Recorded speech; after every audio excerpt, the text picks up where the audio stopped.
And now bringing you that hard, hitting fight analysis, submitting you into paralysis. Josh Thompson head kicking leg to dome, and Big John McCarthy saying let's get it on. Well, hello and welcome. We are absolutely thrilled to have a guy that we have been watching for so long as an MMA fighter, a guy that was in season 2 of The Ultimate Fighter, a guy who proved himself to be one of the best MMA fighters in the world.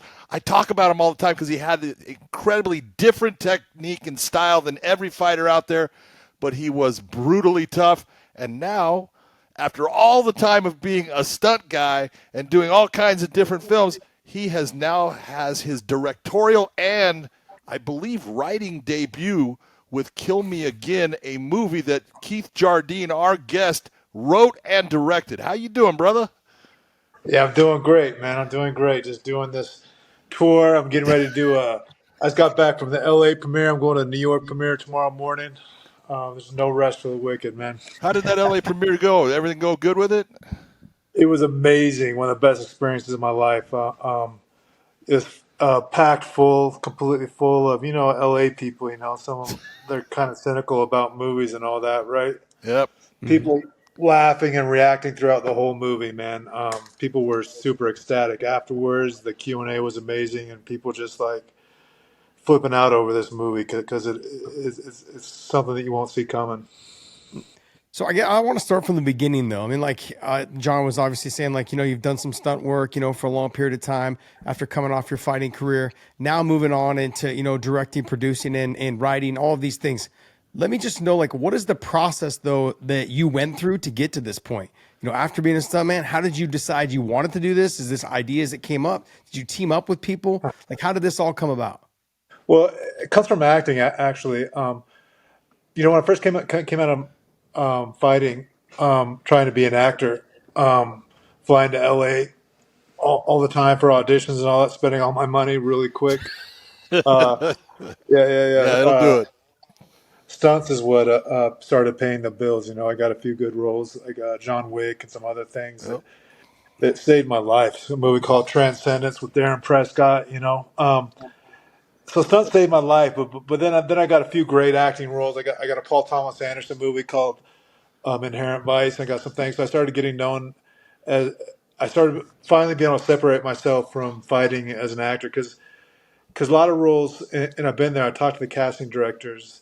Like you'll do a good read, but then they'll go like, "Oh, but this is a real role. We need a real actor for this, not a UFC guy." Um, so I really had to separate myself from that and to get respected as an actor. But then I'm getting pull-up parts. I'm getting good parts and all that, but they're all kind of the same part. Yeah. Um, I Hold it, look at hold it. me. You were typecast? Are you kidding me? Oh, yeah. The important thing about being typecast is you're getting cast, though, right? That's true. True. Yeah. Uh, yeah. The white trash, racist, redneck thug kind of guy, like over and over. But I don't mind that. Just give me an interesting one of those, right? Yeah. So I figured if I want to, I'm gonna have to write. You see the writing on the wall. You see where your career is going. You see like waiting by that phone for the phone to ring, and thank God I did because where the industry's headed right now. But so I started writing, and I wasn't even a good writer. I could barely write a business email, but I knew dialogue, and I started putting dialogue together. I know movies, and I love movies. I read a lot of scripts, and I see what's getting made out there, and I know I can do that. So I went to work really hard, just all the work I put into acting, and just like how I put training into MMA. I just put my hours in every day. But except for and this man, it's it's so competitive, way more competitive than MMA, and really, man, these guys, they don't give a shit about you, man. In Hollywood, if you don't get up, if you don't answer your alarm, then no work is getting done. Your business is not moving forward. Yeah. And I'm not solving anybody's problems. Like they don't care. Everyone's out for themselves. So I put my hours in every day and trying to catch up to these people.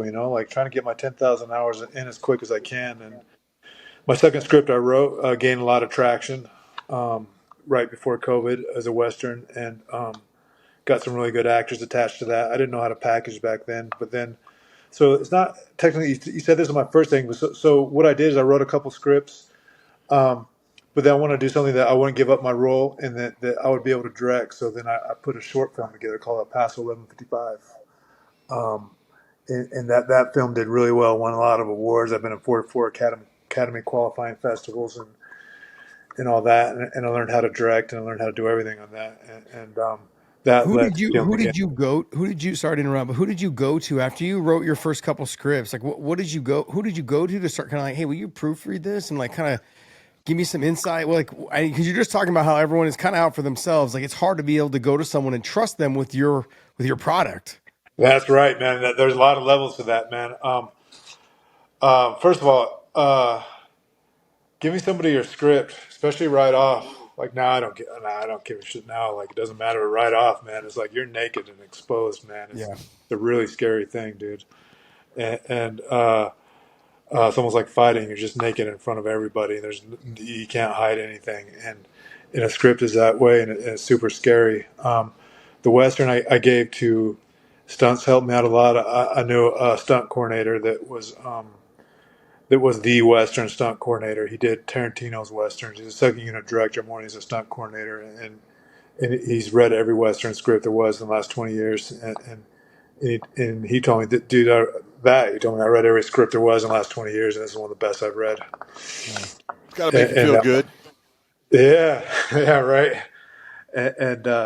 So then he passed it on to some actors and some really big known named actors, and they're like, "Who wrote this? Keith Jardine, really? Who wrote this? This is Hold it. in the work." This is wrong that people are just taking you, the typecasting in the movies, and not believing that you have a brain and you're a smart guy. It's wrong. Yeah, I'm against right. it. And he said one of the best things I ever said. This is about my script. He said, "This is like if Sam Peckinpah did Butch and Sundance." Um, and and I was sneaking out. They were doing a Zoom call, and they didn't even know I was there because I was kind of sneaking the Zoom. And I heard him say that, and it was just like, "Wow, dude, it's really amazing!" Like, and it started giving me real confidence. Like, you know what, I can write and I can do this. So how long when you sit down? I'm guessing you decide I'm going to write a Western, or I'm going to write a horror flick, or I'm going to write a mystery. How long is it that it takes you to form your ideas for what you're trying to do with the movie so you can put it on paper? Yeah, everyone's been different. Like I have five scripts that are four now. This is one's been made that are out there, and everyone's been different. So what you're supposed to do is you're supposed to outline. You know the middle, beginning. A good writer, professional writer, a lot of them will outline and have the whole thing beat by beat by beat written out. And I can't do that. I do it the hard way, and I just I just start the thing in motion, and I just follow a guy around it, and then the characters tell me where it goes, and it's really hard that way because I have so many scripts started that like you get 20 pages and 40 pages, 50 pages, and you're like, this isn't it. I don't like this. I got This so isn't the many way I starts. wanted it to go. Well, is that the type of you're throwing it, Yes. starting over? That's no good. Yeah, I got this one, my latest script that I'm super ecstatic about. That I'm a lead in it. That I'm pushing. It's probably like 95 pages, but I've probably written 200 pages on it. Wow. Because like You just downsizing it. other stories, just following other stories and other characters, and it's like, oh, let's strip that, strip that, strip that. Yeah. I don't have a great technique, so I'm not the great guy to ask on that because I just write, Because there's nothing better than being in the flow, and that's what my drug is right now. Is if you're acting, so you don't get to act that much, right? Like when you're on set, like there's nothing better than being on the flow with another actor, and it's like sparring. It's like you lose your brain when you're doing it right. You lose your self consciousness, and you're just in the role, and you're just sparring with the other actor. Like he drops a line, you pick it up, that kind of thing.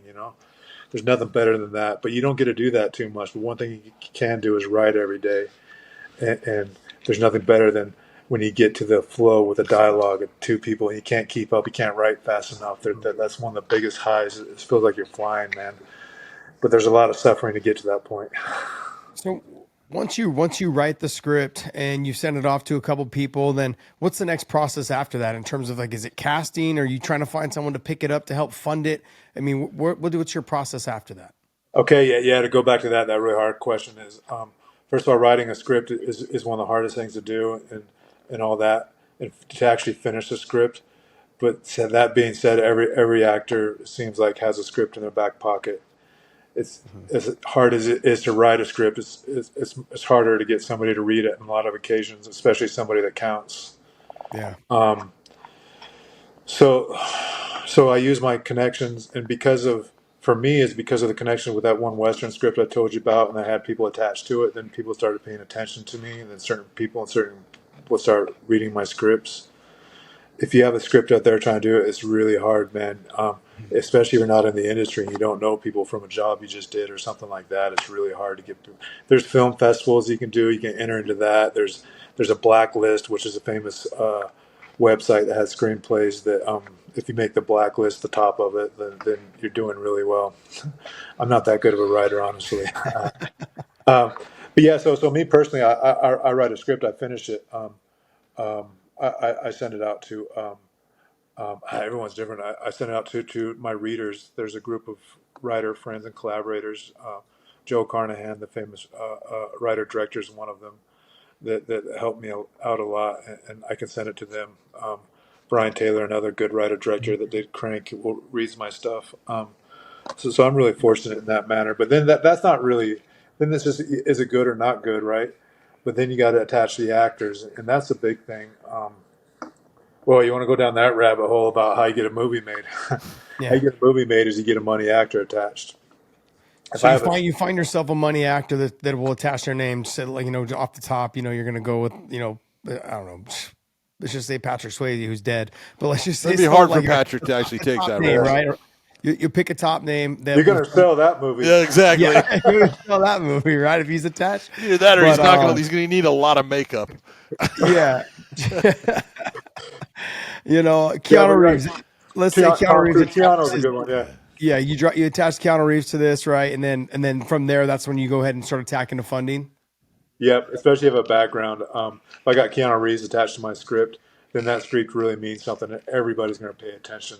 If I have Batista attached to my script, everybody's going to pay attention.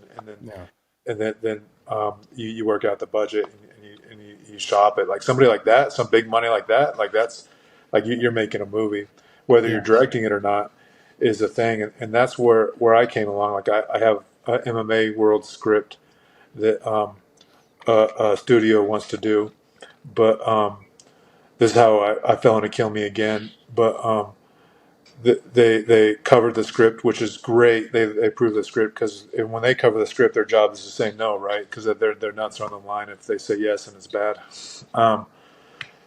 So they covered the script. They wanted to, but then the next thing they said is who's going to produce and direct this, because it's clearly not going to be me, right? I did some short. That's all I've done.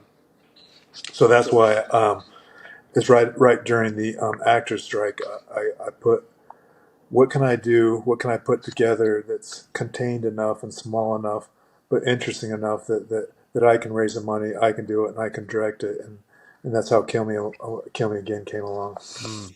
So now moving forward, this is released on the 8th, and all the feedback I got from this movie is incredible, and it's the best business calling card. Whatever is like, okay, well now I can do something, so now I can do these other movies too. Yeah. Especially at the budget I did this. What was the budget? I can't tell you. Okay. Was that good, huh? Good. Yeah.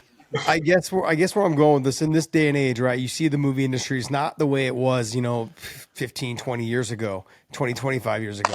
But in this day and age, with Netflix coming in, Hulu and all this, did you not think about taking this to a series and doing like an 8-part series, or whatever, what do they call it? Where it's only like just a one-time 6 or 8-part series. What would be the difference between doing a movie like the way that you did it and then doing it as a series? A series, I don't even know how to sell a series. So I did this really roguelike. A series, first of all, like there's a lot of people doing that now. There's a lot of people doing an 8-episode series and shopping it after they shoot it. Sorry about that. Takes a lot of money. I just know I did this completely independent. I just out of the studios. I rose the money myself from independent financiers. Have nothing to do with whatever. Like I'm just doing this completely rogue, and just by chance that um, I reached out to some distributors and stuff with the end product, and not by chance, but by a lot of work. I got a lot of people fell in love with the movie, and I got to choose between really good distributors, and I ended up going with Vertical. Nice. But talk about like I got investors' money on the line and all that, and I got this project. We talk about it's hard to get somebody to read your scripts. It's really hard to get somebody to watch your movie. Right. Like that's why they got film festivals and all that, and just to beg somebody shows up to the screening of your movie. If you win it, maybe they'll pay attention. But I didn't want to wait to go through the film festival stuff. Like everything for me is like I'm in a hurry. I'm in a hurry, right? Because I'm not 20 years old. So I just reached out to. I found all the top distributors that do movies, and their emails aren't readily available. So like say my production's Broken Ear Productions. I would find out who's in charge of acquisitions. Say Keith is in charge of acquisitions. I would email Keith at Broken Ear Productions, and if that bounced back, I'd write Keith.J at Broken Ear Productions. I went through that whole list of all the yeah, yes, a lot of investigative work, but then everybody that watched it loved it, and yeah, so I bypassed the film festivals, and here we are. We're getting limited theaters on next Friday.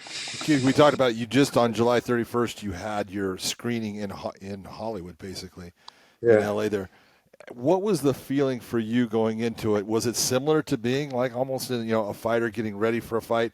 You're unsure about the way people are going to receive it, and then what was the feeling after you saw the way that people reacted to your film? No, not really like that for the nervousness. Not on this one because I viewed it with a bunch of people on the way, and I know what I have here. I know I have something magic. Um, so I knew it would go over well, but I didn't know it would go over that well. The Lemley was completely sold out, and so me and Tate Fletcher are standing in the back of the theater as they're watching it, and it was one of the best experiences of my life, man. Just because this LA cynical crowd, and they're just they're laughing, they're reacting to everything, and I'm walking around, and people that I admire are sitting there, and I'm watching them laugh at my movie and react to my movie, and man, there's just been no better experience, and they just went nuts when it was over. We did a Q&A that was great, man. It was that's definitely one of those core memories that I'll never forget. And going forward, it'll never be like that again. Like my next movies will be all a lot bigger, more studio behind it or whatever. It won't be just us bootlegging this thing. Well, it's all the hard work that goes into it that makes it feel so good, right? It's no different than fighting, right? Like Yeah. you really put in all that hard work, and then when you come out and you get the win, it just feels it's just that sensation that can't be matched, But I Well, think for your first time, it's unbeatable. I can't imagine. well, here's something that fighting's taught me really well, and I'm really prepared for it. Is um, the Rashad Evans was my friend, and the most depressed I think I've ever seen him was the night he won his title. There's never that one moment that's going to make you, and it's going to be the big thing, right? Like, oh, my premiere, and it's going to be this, and it's going to be great, and whatever. I won an Oscar, I did whatever, and that's going to be, now I made it, now I finally am somebody. It's really, so what I'm really concentrating on is what we're doing right now. Like, I was in Austin for a week with Tate Fletcher doing all the comedian podcast and all. They're doing the comedy mothership and doing all that. It was hard work. It was hard work. One podcast after another. But this is the process. This is the journey, and I'm trying to enjoy all these moments and not that big one. LA was great, whatever, but and like I said, core memory. But now moving on. What's next? I'm going to New York next week, and then what's after that? Like I'm just trying to stay in the moment with this. Yeah. Let's talk about your movie, though. Kill Me Again. I mean, I was watching some of the highlights and the trailers. It seemed like there's a lot of, not just action, a lot of killing as well. But on top of it, though, it has a comedy feel to it. There's a lot of there's good humor to it from what I can see. It's just fun. It gives me that, like, I like to watch action movies, but that has comedy to it, and that's what I felt like when I was watching. One of the movies that kind of strikes me is Armageddon, right? It was everyone's about to die, the world's about to explode, and they're over here cracking jokes as they're about to die. So Yeah. it just kind of captured me like that. This guy's about to kill somebody, and he's laughing and making jokes, and I'll be right back. And they caught me off guard, but it actually got me really intrigued to want to watch this. Thanks, man. Yeah, I got a weird sense of humor. Obviously, like I've always been, I've always been a quiet guy, especially in the UFC. Like I'm always the quiet guy, but I've always had this secret, weird, dark sense of humor, and it comes out in all my screenplays. And like I said, there's nothing better than watching people laugh out throughout your movies. My best experience of watching movies is like The Big Lebowski, where you can't stop laughing throughout the whole thing, right? Yeah. So what I try to do is create characters like that. Like all my characters are super interesting, and trying to make the audience wanting more of each character. Like it's not just they're not just one dimensional things. So yeah, Kill Me Again is it's super dark, it's super twisted, and it's super funny. Sometimes really dark, sometimes really serious, and it's all over the place with that. It's basically what it is it's a time loop. Like some of my favorite movies, like Edge of Tomorrow, Groundhog Day, all that. Mm-hmm. It's basically that, but from the perspective of a really, really bad guy, a serial killer, and it's one of his nights where he got one of his most infamous victims, and is forced to relive that over and over and over again. And so he goes through all the phases that you would go. Like that's what's fun about writing this is like, what would you do? What would you do? Choose your own adventure. What would you do if you were here? And so I want yeah, to kill him this way. I want to kill him that way. Maybe I should just do it this way. yeah. Yeah, I would. And then like anything else, man, it's going to get old real quick. Absolutely. How important was it for you to get the actor that you put into that role, though? Oh, so important. Brendan Farrer, man, is Yeah. amazing, world class actor, and oh yeah, you know Brendan. Yeah, he's amazing, He is a great guy. and a wonderful, wonderful guy. Yeah. I knew I wanted him from the beginning, and I was doing a thing with him the other day, and it's like, you know what? Literally, and I'm not exaggerating. There's only a few actors in the world that could pull off what he did, and I don't know who they are because we start like he's in every scene. We shot this in 12 nights. Where the first AD quit because it was so tough, and I was changing the schedule all the time because I'm just trying to figure out how to get this damn thing done. Um, and we tortured Brendan throughout this whole thing, but everything he did was gold, man. Yeah. We just beat him up, man. And yeah, like I said, he's front and center. He's in every scene and all that, and he sells it. And what he does sell is we start off with a bang, man. We show you who he is, and he does a really despicable thing. And other directors and stuff was telling me like, man, you're gonna have to change the scene. You're gonna lose the audience and all that, and it's not gonna work. But Brendan, he made it work, man, and like he turned it around. And next thing you know, you're pulling for this guy. You're rooting for this guy. You're wanting him to do good. That's the whole thing, is how you make a guy who is a serial killer kind of like a hero. Exactly. You kind of make it to where the audience is pulling for him. That's the unique factor, because they kind of did that, a little bit with, what was it, Dexter? Kind of had that same thing. But so what Dexter did is they tried to, but he's only killing bad people. Yes. Yeah. Exactly. Yeah. Yeah. Brendan is a super, super good guy. I was so happy to see him when I saw that he was your guy in the film. I said, that's going to be awesome. That's great. Yeah, man. People don't understand that. I think the average everyday person that sits at home and they sit on the couch and they're watching a movie, they're thinking that everyone's treated like Keanu Reeves and Tom Cruise, right? They don't understand, like you said, shot this in 12 nights and it was a grind. I had my 80 feet quit and whatever, and somebody else came in.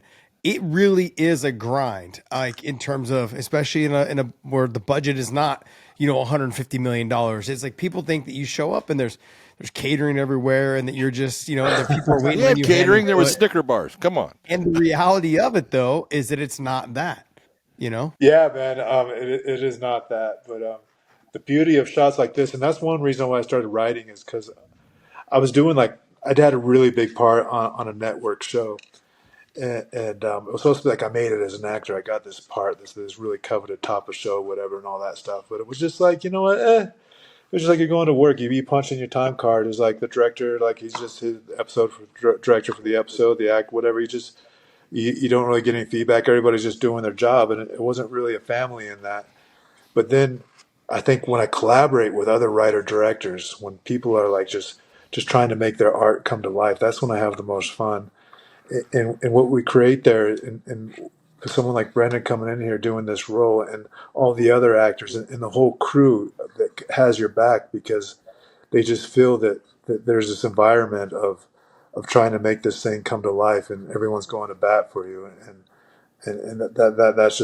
that's the fun, man. That's being in the pits with your teammates. That's like coming from sports. That's just like there's nothing better than that. And yeah, and Brendan, man, he studied this for 2 months before we shot it, and he studied the heck out of it, and he kind of lost his head a little bit. Thank God he did, and went a little method finding on it, and went a little crazy and did his thing. It was awesome.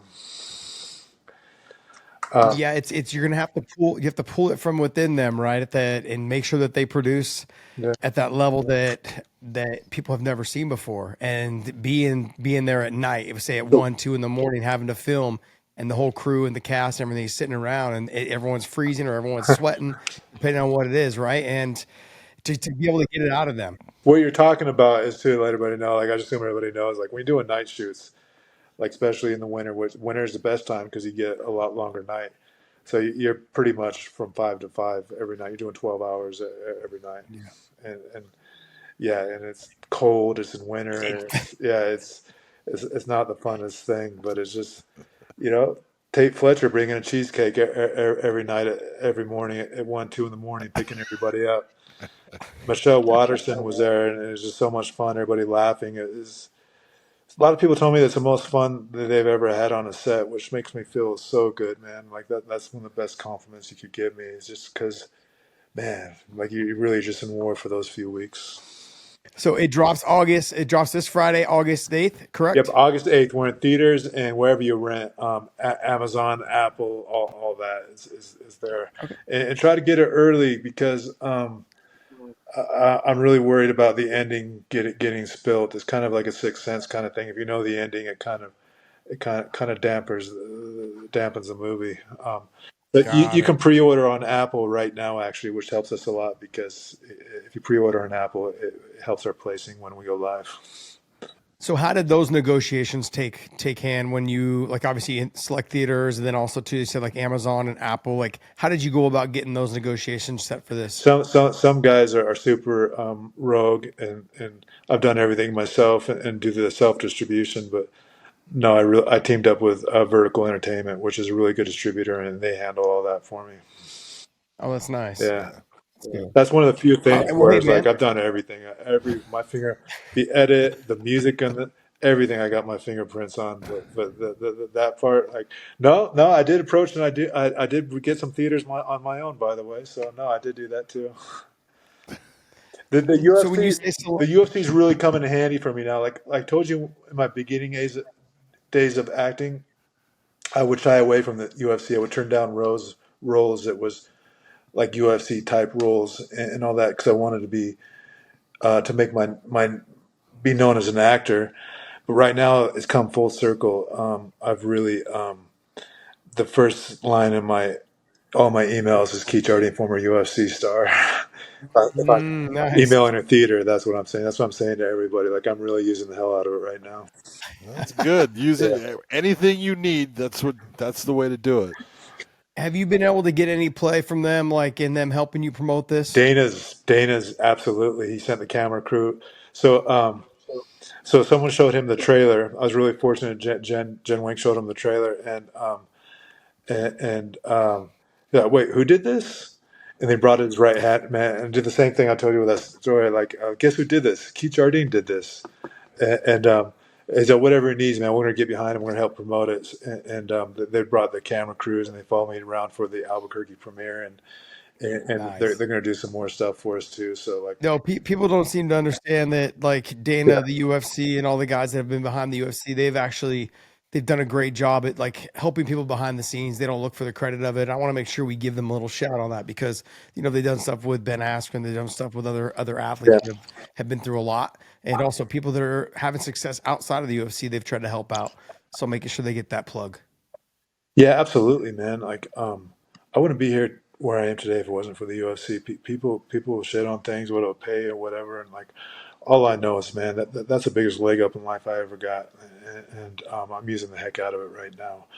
And it seems like if they see that you're trying to make it on your own and doing your own thing, it seems like they're really there to help you out. Keith, let me ask you this about your transition.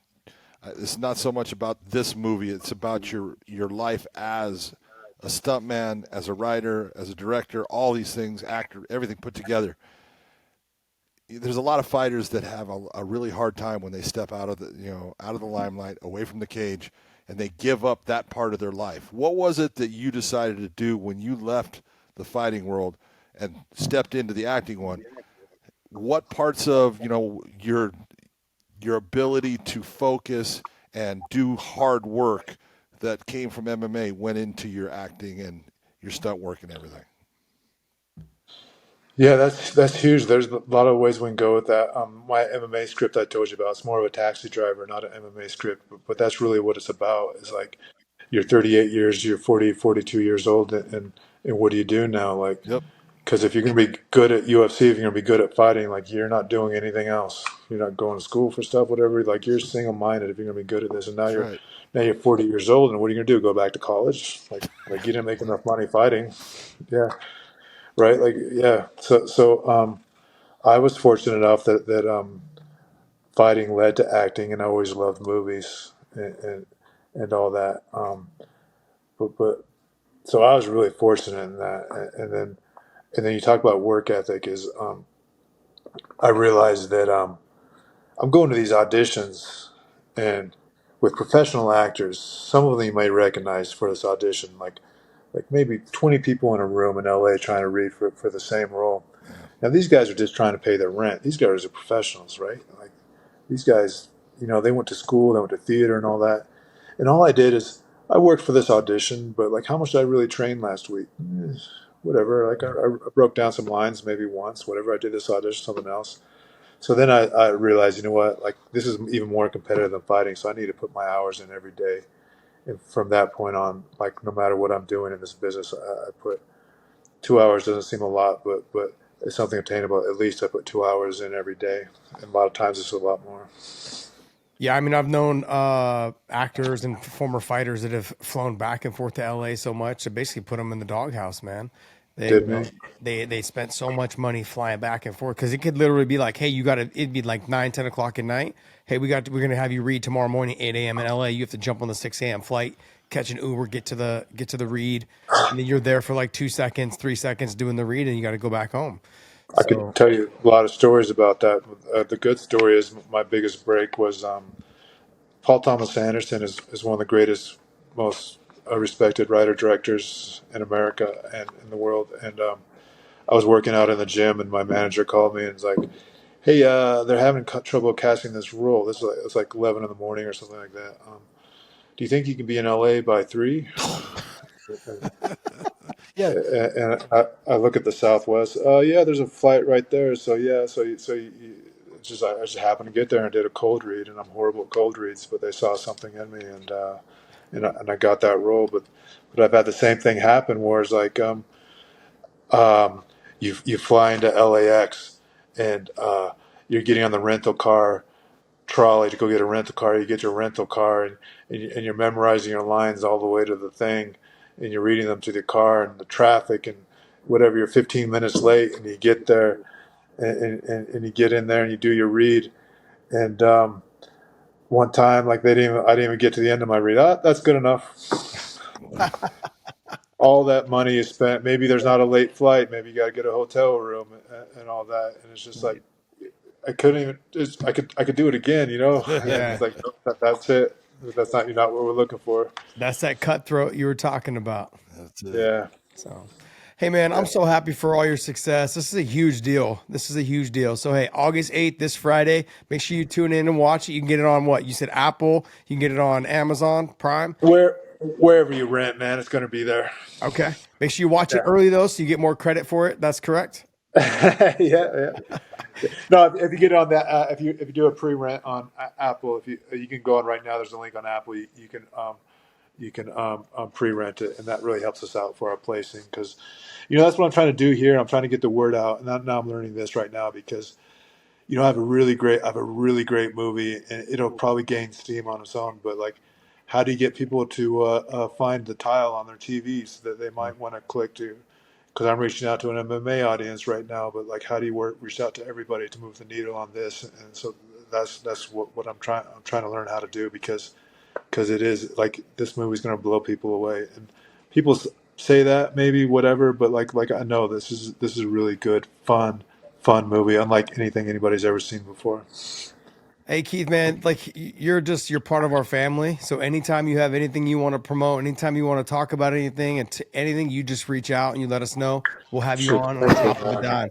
Okay, we'll literally just send you the link. You just jump on whenever you need. Absolutely, All right, we'd Keith. love to do anything. You're family to us. You're part of the crew, and I appreciate you coming on, man. Thank you, brother. Same to you guys, man. Same to you guys. Please reach out if you ever want. Congratulations on the success. Way to work hard. Way to make it happen. It doesn't happen on its own, so you deserve all of that. The best of luck with the movie. I hope it absolutely crushes it, and that they give you 24 days to make the next one. I can't wait till you guys see it. All right. I will watch it. I can't wait. You take care, brother. Ladies and gentlemen, the man, the mean Dean, Keith Jardine. August 8th, kill me again. Don't miss it. Make sure you guys watch it. And now bringing you that hard hitting fight analysis, submitting you into paralysis. Josh Thompson head kicking leg to dome, and Big John McCarthy saying let's get it on.